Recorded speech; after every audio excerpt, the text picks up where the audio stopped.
a fishing community in southern Brazil has an unusual ally: wild dolphins.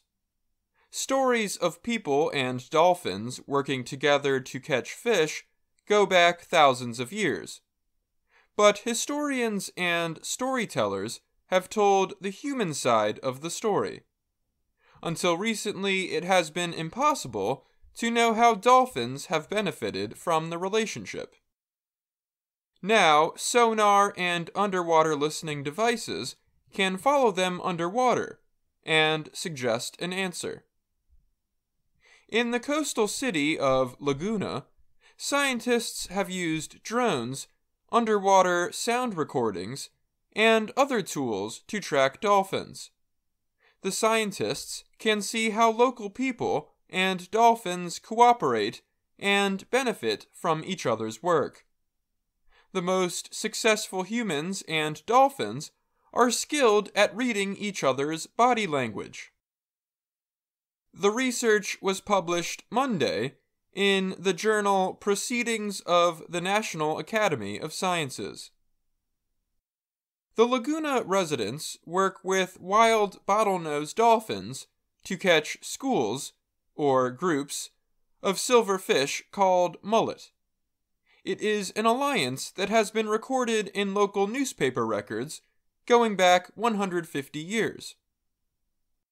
This study clearly shows that both dolphins and humans are paying attention to each other's behavior, and that dolphins provide a cue to when the nets should be cast, said Stephanie King. She is a biologist who studies dolphin communication at the University of Bristol in Britain and was not involved in the research. By working with the dolphins, the people catch more fish, and the dolphins are more successful in foraging too, King added. When it comes to fishing, dolphins and humans have different abilities. Mauricio Cantor is an Oregon State University marine biologist and co-writer of the study. In Laguna, the water is cloudy, so people are unable to see the fish, he said. But the dolphins use sounds to find them. As the dolphins herd the fish toward the coast, the people run into the water holding fish nets. They wait for dolphins to signal exactly where fish are. The most common signal is what locals call a jump or a sudden deep dive, Cantor said. The researchers used sonar and underwater listening devices, or microphones, to track the positions of the dolphins and fish. Drones recorded the action from above, and GPS devices attached to residents' wrists recorded when they casted their nets.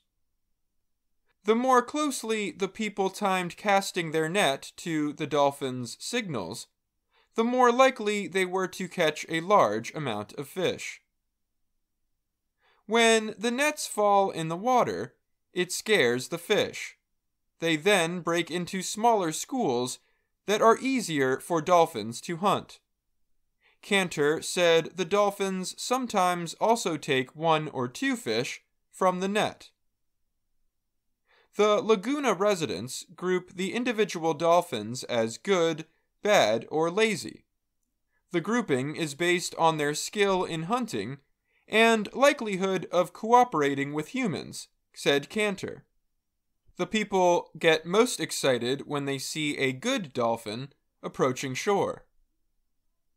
It is not clear how the Laguna cooperation first started, but it has survived many human and dolphin generations. The knowledge is passed down by experienced fishers and dolphins to the next generation of both. Still, the researchers in Brazil worry that the Laguna Alliance may be in danger. Pollution threatens the dolphins, and there are fewer local fisheries. Scientists hope that more attention to the unusual cooperation can help drive support to protect it. I'm Dan Novak.